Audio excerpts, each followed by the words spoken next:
The robots that are going to change your life are not the ones driving you to the airport. They are the ones showing up to work instead of you. For years, the conversation in tech and automotive media has been dominated by self-driving cars. Waymo, Tesla full self-driving, robotaxis cruising through San Francisco. It sounds revolutionary. And in a narrow sense, it is. But here is the thing nobody is saying loudly enough. Autonomous vehicles solve exactly one problem. They move a car through traffic. That is it. That is the whole job. And after decades of promises, billions of dollars burned, and city-by-city regulatory battles, we are still watching that single problem get solved block by block, neighborhood by neighborhood in maybe a dozen cities worldwide. Humanoid robots are a completely different animal. They do not solve one job. They solve the job of being a worker. And that distinction is so enormous that most people have not fully processed what it means yet. Think about what human work actually requires. You walk, you lift, you grab things, you open doors, you push carts, you read labels, you operate tools that were designed for hands exactly like yours. The entire physical world, every factory floor, every warehouse aisle, every hospital corridor, every construction site was built around a human body. That means a robot built in the shape of a human body can walk into almost any of those environments tomorrow and start contributing without rebuilding a single thing. No special infrastructure.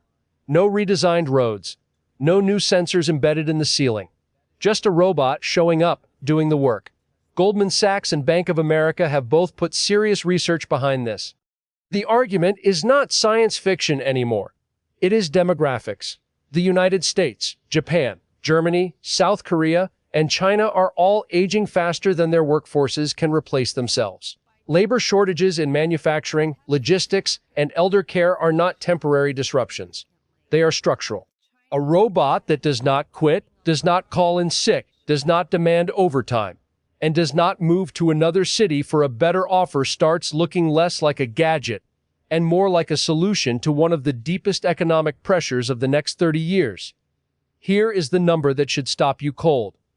Apptronik, one of the leading humanoid robotics companies, just closed a financing round of over $935 million in a single Series A. That is nearly $1 billion raised to bring humanoid robots into commercial deployment, not lab demonstrations, but real factory floors, real pilot programs, real production ramps. Toyota is already contracting humanoid robots for plant work. Renault is reportedly planning large-scale deployments for manufacturing tasks. Figure AI has been running extended factory testing. These are not press releases. These are purchase orders. And then there is China. This is where the story gets geopolitical fast. China has manufacturing depth, state-level financial support, and a domestic industrial base large enough to absorb millions of robots quickly. Chinese companies are moving aggressively on actuators, sensors, robotic hands, and the AI models that make all of it work. If you think the electric vehicle trade war was complicated, wait until humanoid robots become a strategic export category. The country that dominates humanoid robot production will not just win a market. It will potentially control the future of global industrial labor. The AI piece of this is critical and often gets skipped over in the headlines. These robots are not running on the same systems that controlled factory arms in 1985. They are running on vision language action models, embodied AI systems, and robotics foundation models that allow them to perceive, reason, and adapt in messy, unpredictable real-world environments. NVIDIA has positioned its entire physical AI platform around exactly this problem. Jensen Huang has called physical AI and robotics one of the most significant frontiers the company is pursuing. When NVIDIA talks, the supply chain listens. So here is the question worth sitting with.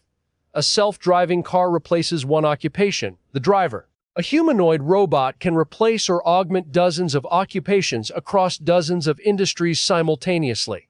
When that math plays out at scale, are you ready for how fast the labor market reshuffles? Because the companies deploying these robots are not waiting for a cultural consensus. They are making capital allocation decisions right now.